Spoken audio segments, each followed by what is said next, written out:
One में रुक गए और वन में रुके चतुर्मास के बाद निश्चित हुआ कि सीता जी की खोज के लिए हम सभी लोग इकट्ठे यहाँ से प्रयाण करेंगे।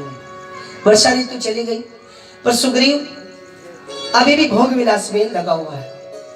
जिसके पास कुछ ना हो, अचानक से उसको संपत्ति मिल जाए तो उसका जो बिहेव है, जो उसका व्यवहार है वो बदल जाता है। आप देखना कई बार ऐसा होता है, चकबंदी में कई लोगों की जमीनें हाईवे पर आ जाती है और सरकार से जैसे ही मोटा धन मिलता है, कल तक तो घर से हम बुग्गी लेके निकलते थे, अगले दिन फॉर्च्यूनर आ जाती है। बोलो सियावर रामचंद्र भगवान की जय। अब आनंद में क्या कर रहे हैं? सुग्रीव जी आनंद ले रहे हैं, भोग विलास में लगे हैं और राम जी प्रतीक्षा कर रहे हैं। तो क्रोध करने का नाटक किया भगवान ने। भगवान ने कहा लक्ष्मण से, लक्ष्मण तुम जाओ और सुग्रीव को मेरे बल और प्रताप के विषय में समझा कर आओ। जब मैं एक सींग के टुकड़े को संकल्प मात्र से बाण बना करके शक्रसुत जयंत के पीछे लगा सकता हूं, तो ये सुग्रीव मेरे सामने है क्या? लक्ष्मण जी ने देखा, अच्छा भगवान को क्रोध आ गया, पहली बार तो क्रोध में देखा। लक्ष्मण जी ने कहा, प्रभु आप क्या करने वाले हैं? भगवान बोले, लक्ष्मण तुम जाकर कह देना, जही सर ते मारा में वाली, तेही सर मारहूं मूड में काली। जाओ तुम सुग्रीव को जाकर कह देना कि मैं जिस बाण से मैंने बाली का वध किया वो बाण अभी भी मेरे तरकश में जीवित है और मैं जाकर के कल सुग्रीव का वध कर दूंगा। तो लक्ष्मण जी जाने नहीं, खड़े खड़े हंसने लगे। राम जी ने कहा, लक्ष्मण बड़े भैया को क्रोध आ रहा है और तुम हंस रहे। लक्ष्मण जी ने कहा, प्रभु आप क्रोध करेंगे तो हंसी आएगी। क्यों? लक्ष्मण जी ने कहा कि आपने जीवन में क्रोध पहली बार किया है ना, इसलिए आपको क्रोध करना आया नहीं। और सचमुच जीवन में जब कोई पहली बार कोई कार्य करे तो उसको आता ही नहीं है। और भगवान तो क्रोध करते नहीं। शांताकारं भुजगशयनं पद्मनाभं सुरेशम। भगवान तो जहरीले सर्प के शैया पर बैठकर भी क्रोधित नहीं होते। तो फिर लक्ष्मण जी ने कहा कि आप पहली बार क्रोध कर रहे हैं इसलिए आपको क्रोध नहीं आया। और मैं आपसे कह रहा था, जब कोई पहली बार बाइक चलाता है, स्कूटी चलाता है या साइकिल चलाता है तो गिराता जरूर है। हाँ, घर में आप बेटी से कहना, बेटी जरा चाय बना कर लाना, तो जब पहली बार चाय बनाएगी तो वह ऐसी चाय बनाती है। शुगर पेशेंट तो पी नहीं पाते।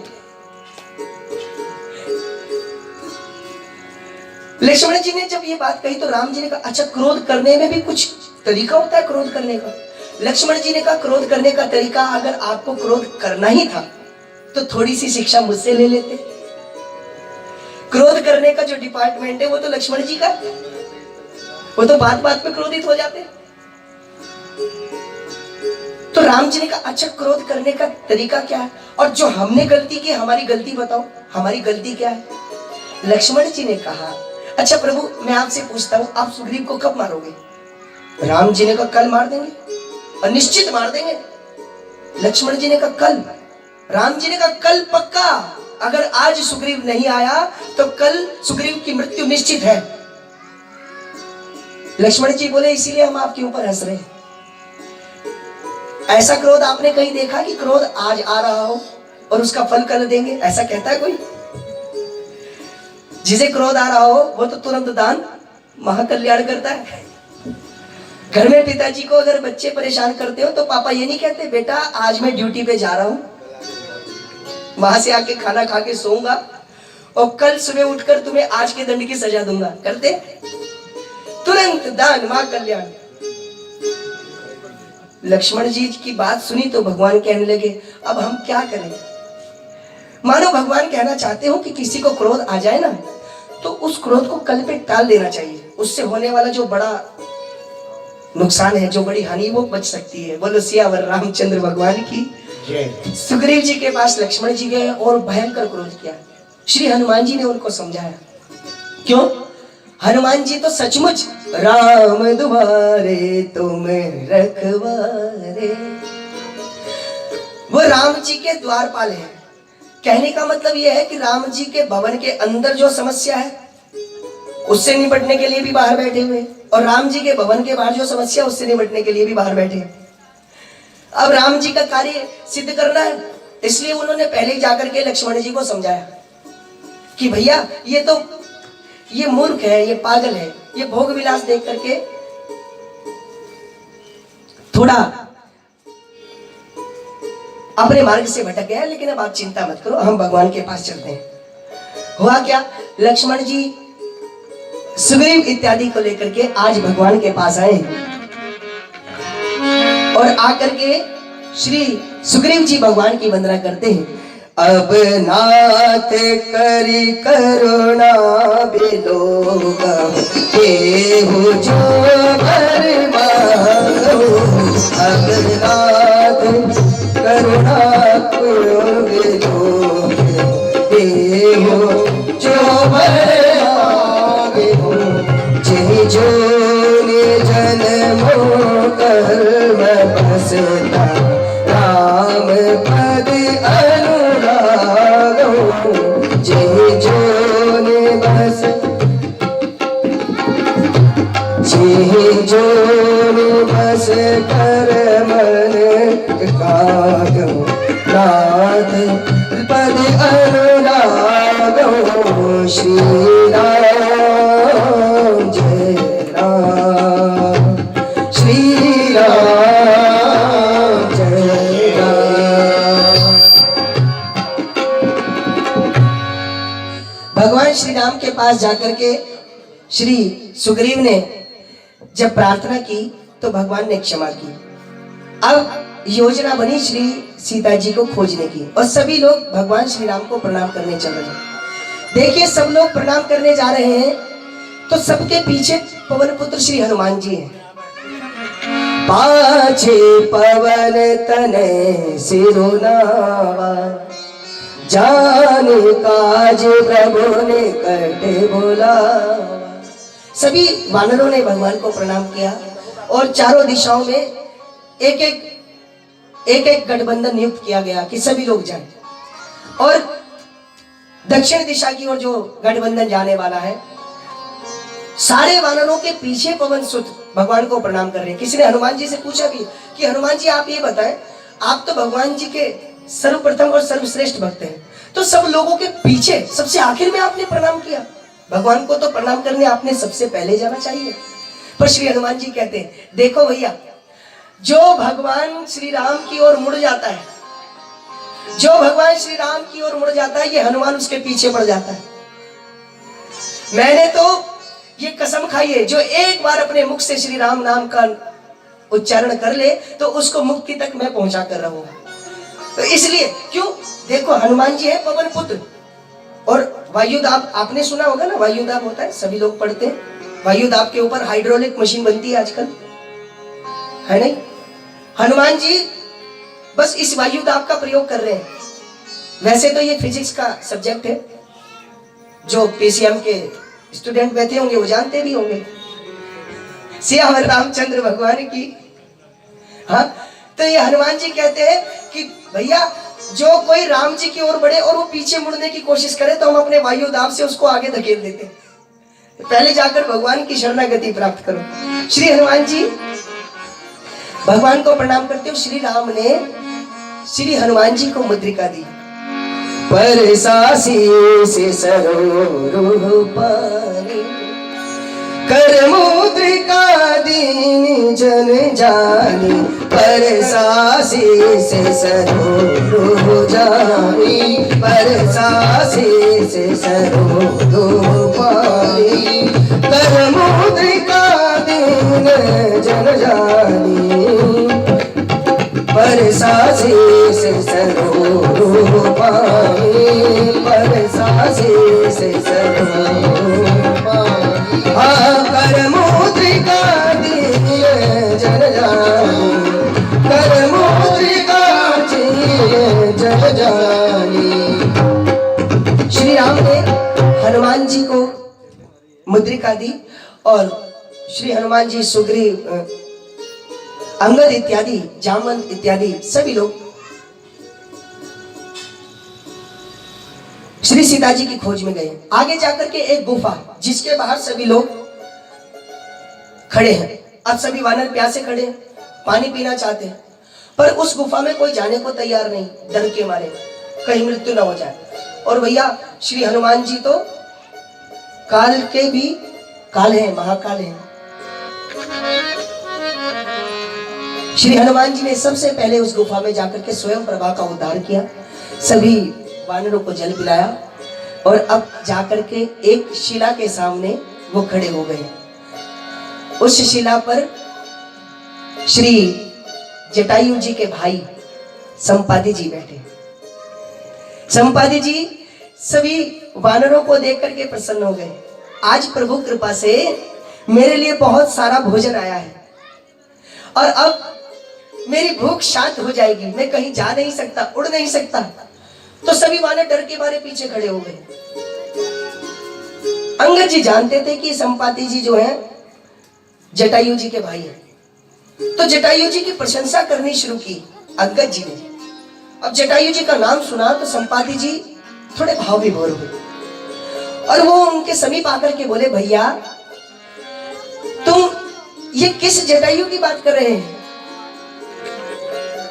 तो अंगद जी ने बताया कि हम उन जटायु जी की बात कर रहे हैं, वो इतने महान सेवक भगवान के चरणों में थे कि सीता जी की शोध करते हुए जब रावण सीता जी का हरण कर रहा था तो सबसे पहला कोई योद्धा अगर श्री राम के पक्ष से रावण से युद्ध करने वाला हुआ तो वो श्री जटायु जी हुए।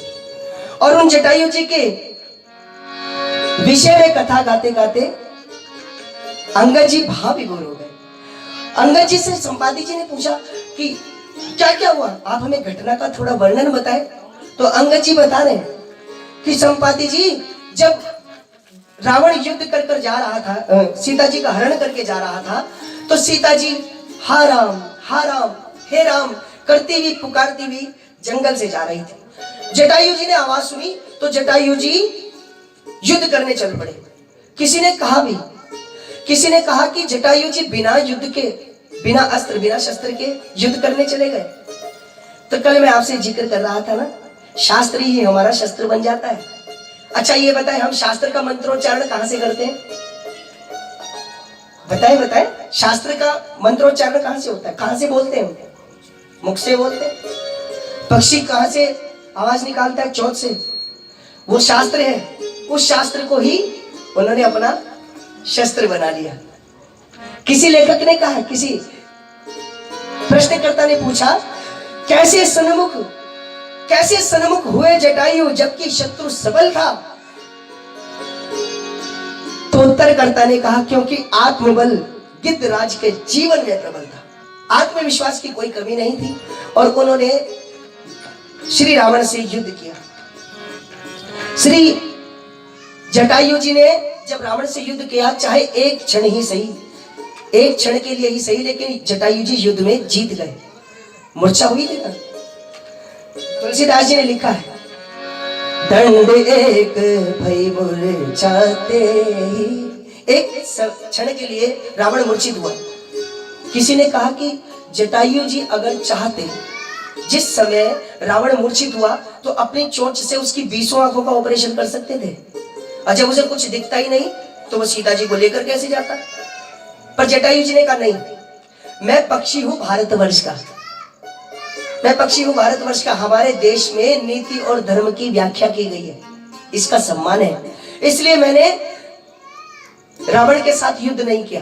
क्यों? हमारे यहाँ सोते हुए व्यक्ति को, छोटे छोटे बच्चों को, स्त्रियों को और जो सावधान न हो ऐसे लोगों को मारने वाला आतताई कहलाता है। और हमारे देश में युद्ध में भी धर्म होता है, इसलिए गीता में लिखा है, धर्म क्षेत्रे, सबसे पहला जो शब्द प्रयोग किया गया है धर्म क्षेत्रे, फिर उसके बाद है युद्ध क्षेत्र।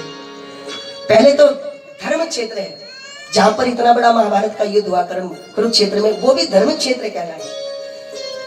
तो इसलिए मैंने रावण के साथ जब वो मूर्छित हुआ तो युद्ध नहीं किया। और उसके बाद रावण उठा और रावण ने अपने कृपाण से, कृपाण में 2 तरफ धार होती है, तलवार में एक तरफ धार होती है।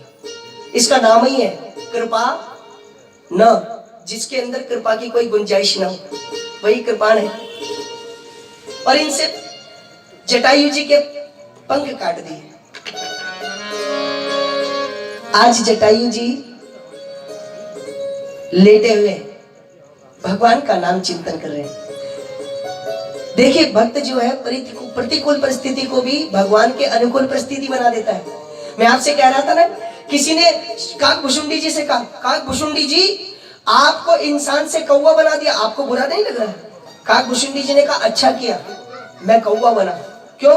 इंसान था तो राम जी के दर्शन करने में बड़ी समस्या हो सकती थी, लेकिन पक्षी हूं, जब मर्जी जाऊंगा राम जी के दर्शन करके आ जाऊंगा। और किसी ने जटायु जी से कहा कि आपके दोनों पंख कट गए, आपको दुख नहीं हुआ? तो जटायु जी कहते अच्छा हुआ मेरे दोनों पंख कट गए। क्यों? क्योंकि जब तक मेरे पंख थे तब तक मेरी जिम्मेदारी थी कि मैं राम जी के पास जाऊं, लेकिन अब मेरे दोनों पंख कट गए तो अब राम जी की जिम्मेदारी है कि मेरा उद्धार करने के लिए वो मेरे पास आए। मेरे पास कोई साधन नहीं है। हाँ?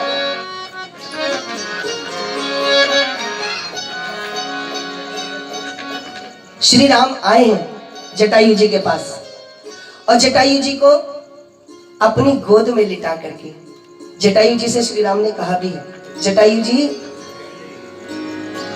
आप एक पिता की तरह मुझे संरक्षण दीजिए ना। आपके पास कोई पुत्र नहीं, मेरे पास कोई पिता नहीं है। मैं चाहता हूं कि मेरे पिता मेरे साथ रहे, आप पिता के रूप में हमारे साथ रहे ना। लेकिन नहीं, जटायु जी भगवान की तरफ जब देख भी नहीं पाए तब रोते रोते कहने लगे, अरे भैया कोई भी हो बस जाओ, मुझको मरने दो। कोई भी हो यहां से बस जाओ, मुझको मरने दो। हा राम मंत्र यह सीता माता मुझको सिमरण करने दो। श्री राम ने कहा, गदगद हुए बोले प्रभु मैं ही वह राम हूं। गदगद हुए बोले मैं ही वह प्रभु राम हूं, और ये राम खुद कहता है कि मैं करता तुमको प्रणाम हूं। मैं आपके चरणों में प्रणाम करने आया हूं प्रभु, आप मुझे पिता का संरक्षण दीजिए।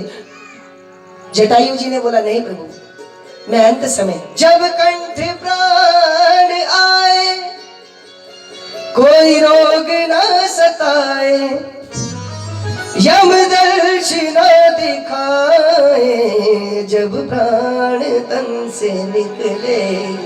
इतना तो करना स्वामी जब प्राण तन से निकले। मुझे आपके दर्शन हो गए, मेरा जीवन धन्य हो गया। संपाति जी ने जब इतना कुछ सुना तो अपने भाई का वहीं पर तर्पण किया है समुद्र किनारे और कहा, भैया देखो मुझे ये वरदान प्राप्त था कि जब श्री राम की पत्नी का हरण होगा तो एक समूह उनको ढूंढते हुए मेरे पास आएगा। मुझे लगता है ये वरदान आज सच हो गया है। मैं देख सकता हूं, तुम देख नहीं सकते, तो मैं तुम्हें बताता हूं कि त्रिकूट पर्वत पर लंका का निवास है, वहां पर रावण रहता है और रावण की अशोक वाटिका में सीता जी बैठी हुई। अब तुम कैसे जाओगे ये तुम जानो। अब सब लोग बैठ गए निराश होकर के, 100 योजन का समुद्र है, कौन पार करे। पर भैया मैं आपसे कह रहा था ना, ये अंधी जवानी जब लंगड़े बुढ़ापे को अपने कांधे पर बैठा ले तो जीवन धन्य हो जाता है। श्री जामवंत जी बैठे हैं और जामवंत जी श्री हनुमान जी को उनका बल याद करा रहे हैं।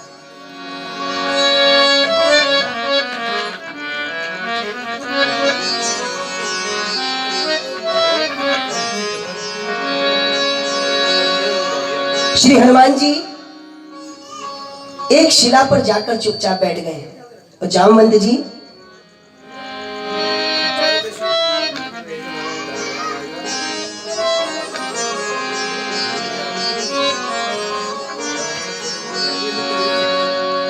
कहीं रीच पति सुनो हनुमाना, काच प्रसाद रहे बलवाना। श्री चामंद जी हनुमान जी से कह रहे, हनुमान तुम तो इतने बलवान हो कि तुमने बचपन में सूर्य को फल समझकर खा लिया, पर हनुमान जी नहीं जगे। पवन तने बल पवन समाना, तुम्हारे अंदर अपने पिता के समान बल है, तुम चाहो तो कुछ भी कर सकते हो। लेकिन हनुमान जी नहीं जगे। देखिए, किसी व्यक्ति से अगर काम निकालना हो ना, तो लोग क्या करते, पहले उसकी प्रशंसा करते, अगर तब भी बात ना चले। अच्छा, ये कार्यक्रम इनका ही है। सियावर रामचंद्र भगवान की जय। अगर किसी से काम निकालना हो, पहले उसकी, अगर अपनी प्रशंसा से कोई खुश ना हो तो उसके परिवार के लोगों की प्रशंसा कर दो, तो कहीं ना कहीं तो वो खुश हो ही जाएगा। पर हनुमान जी अद्भुत, धन्य है हनुमान जी। हनुमान जी कहते तुम हमारी कितनी प्रशंसा करो, हम टस से मस। क्यों? प्रशंसा अहंकार का स्वरूप है। अगर प्रशंसा की तो मन में अहम भाव आ जाएगा, और अहम भाव आ जाएगा तो ये भक्त अपनी भक्ति के मार्ग से भटक जाएगा। हुआ क्या? जैसे ही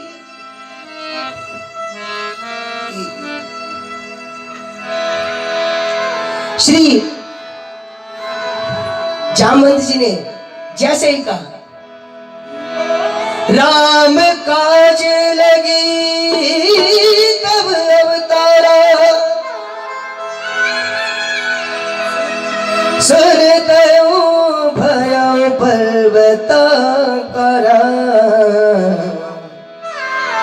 श्री हनुमान जी जैसे ही भगवान का नाम सुनते हैं, सोई उनको भगवान का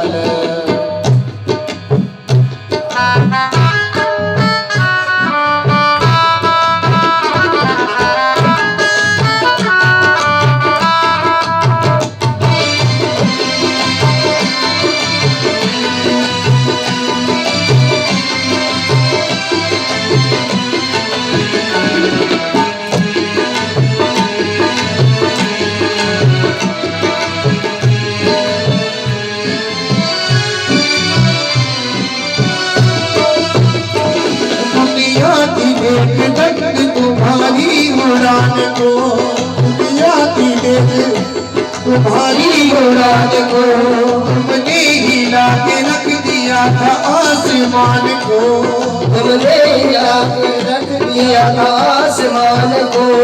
आकाश तुम्हारे लिए था एक अखाड़ा, आकाश तुम्हारे लिए था एक अखाड़ा, जिसने भी लिपट कर उसे पल भर में पछाड़ा, जिसने भी लिपट कर उसे पल भर में पछाड़ा। बिजली की तरह लपके थे सूरज की तरफ तुम, बिजली की तरह लपके थे सूरज की तरफ तुम, मुखड़े में छुपा करके दीवाकर को किया गुम, मुखड़े में छिपा करके दीवाकर को किया गुम। तुम खा गए भटकता हुआ अग्नि का गोला, तुम खा गए धधकता हुआ अग्नि का गोला, अग्नि का गोला, हाजी अग्नि का गोला। ताकत तुम्हारी देख के ब्रह्मांड का गोला। हनुमान जी, हनुमान जी कहाँ गई वो शक्ति विलक्षण, कुछ याद करो अपना पवन सुत बाल पर, कुछ याद करो अपना पवन सुत बाल पर। विद्युत सी गति, विद्युत सी गति जिसमें है अद्भुत वो पार्टिकल, कुछ याद करो अपना पवन सुत बाल पर, कुछ याद करो अपना पवन सुत बाल पर।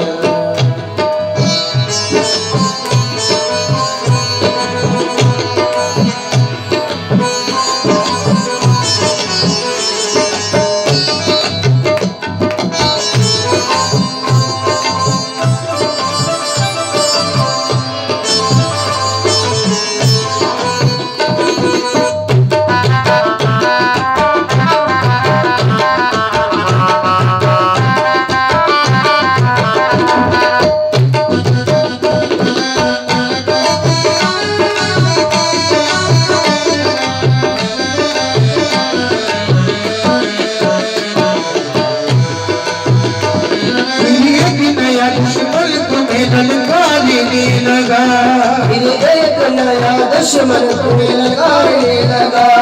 आंखें दिखा के शोखियां बखारने लगा। आंखें दिखा के शोखियां बखारने लगा। उसको तुम्हारी बात तुमने बात बात में, उसको तुम्हारी लात तुमने बात बात में। पापी को किया माफ तुमने बात बात में। पापी को किया माफ तुमने बात बात में। झगड़ा हो गया हार तो फिर इंद्र भी आया। झगड़ा हो गया हार तो फिर इंद्र भी आया। झुंझला के उसने तुम पे अपना वज्र चलाया। झुंझला के उसने तुम पे अपना वज्र चलाया। और अंत में सब हो गया झगड़ों का सफाया। हर झगड़ों का सफाया। झगड़ों का सफाया। तब देवों ने मिलकर तुम्हें बजरंग बनाया।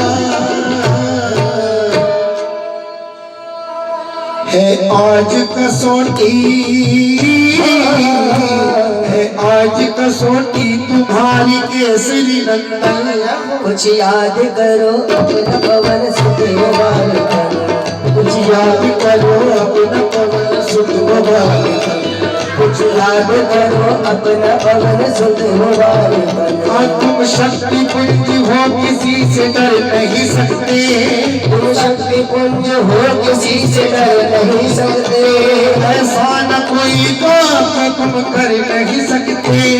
ऐसा न कोई काम जो तुम कर नहीं सकते। हो छलांग मारो बजरंग बली।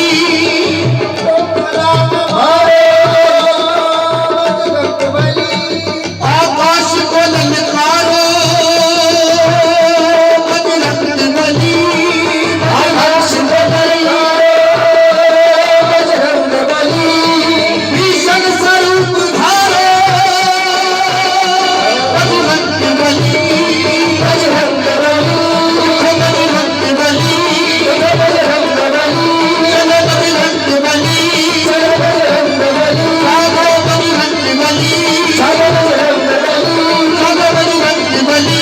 चलो बजरंग बली। कटे बिके सरुबीरा। जो सुनी है हनुमत बलबीरा। जय जय हनुमानी बसाई। अब कृपा करो गुरुदेव की नाई। कुछ याद करो अपना पवन सुत गोपाल। श्री जामवंत जी श्री हनुमान जी को उनकी शक्तियां याद दिला रहे हैं। और श्री हनुमान जी जैसे ही भगवान श्री राम का नाम सुना है, श्री हनुमान जी उसी समय भयंकर रूप जमीन से आसमान तक एक स्वरूप हो गया है। और श्री हनुमान जी क्रोधित होकर के बोले, सिंह नाद करी बारही बारा, लील ही नागो जल निधि खारा। श्री हनुमान जी ने कहा, जामवंत जी अब बताओ, क्या मैं इस समुद्र को पी जाऊं? क्या मैं उस रावण को मार करके त्रिकूट पर्वत उखाड़ कर ले आऊं? लेकिन श्री हनुमान जी बलवान है, उद्दंड नहीं है। कई लोग ताकत का प्रयोग लोगों को डराने में करते हैं। लोगों को इसी बात में मजा आता है। लोग कहते हैं, हाँ लोग हमसे डरते हैं, तुम जानते नहीं हो, हमारे नाम से लोग खौफ खाते हैं। इसी चीज में लोगों को मजा आता है। लेकिन हनुमान जी उद्दंड नहीं है, ताकत का गलत प्रयोग करना नहीं आता उनको। व्यक्ति के पास शक्ति होनी चाहिए, अच्छी बात है, शक्ति पुंज होना कोई बुरी बात नहीं, लेकिन उसका प्रयोग कैसे करना है ये बड़ी बात है साहब। श्री हनुमान जी ने कहा, जामवंत पूछो मैं कोई। जामवंत जी मैं पूछता हूं आपसे, क्या उचित सिखावन दीजो मुझे। आप मुझे बताओ, क्यों? क्योंकि आप वयोवृद्ध हैं, आपने जीवन भर का तजुर्बा समेटा हुआ है। अब आप बताओ मुझे क्या करना चाहिए। और मैं आपसे पहले भी कह रहा था कि जीवन में वृद्धों का बड़ा महत्व है। और भैया वृद्ध तो बड़े बड़े कामों को 2 मिनट में हल कर देते हैं। एक लड़के की शादी निश्चित हुई। लड़की वालों ने शर्त रखी कि भैया लड़के से हम शादी तभी करेंगे जब इस शादी में कोई भी वृद्ध, कोई बूढ़ा नहीं आएगा। अब लड़का अपने दादाजी के पास गया, बोला दादाजी हम माफी चाहेंगे, आप शादी में मत चलना और घर के सब बुजुर्गों को मना कर देना, नाना इत्यादि सबको। क्यों? उन्होंने शर्त रखी कोई बुजुर्ग आएगा तो शादी नहीं होगी। एक तो बड़ी मुश्किल से शादी हो रही है। आजकल हमारे पास भी आती है कई सारी कुंडलियां, पंडित जी हमारे लड़के के लिए लड़की नहीं मिल रही है, आप देखो कहीं। तो लड़के ने कहा अच्छा, दादाजी ने कहा चलो कोई बात नहीं। शादी वाला दिन आया तो दादाजी ने कहा बेटा तू किसी को लेके चल मत चल, लेकिन मुझे लेके चल, तू जानता नहीं मैं तेरे बड़े काम का हूं। पोता बोला दादाजी आप चाहते नहीं मेरा घर बसे। दादा ने कहा अच्छा चल बेटा प्रत्यक्ष रूप में मत ले चल, जो कपड़ों के जो संदूक होता है उस संदूक के अंदर रख के ले चल, पर ले चल मैं तेरे काम आऊंगा। हुआ क्या, गांव के बाहर बारात रोकी गई। अब जब बारात रोकी गई तो लड़की वालों ने कहा भाई हम शादी लड़की की तभी करेंगे जब लड़के वाले हमारी एक शर्त पूरी कर देंगे। लड़के वालों ने खबर भिजवाई, शर्त क्या है? शर्त यह है कि हमारे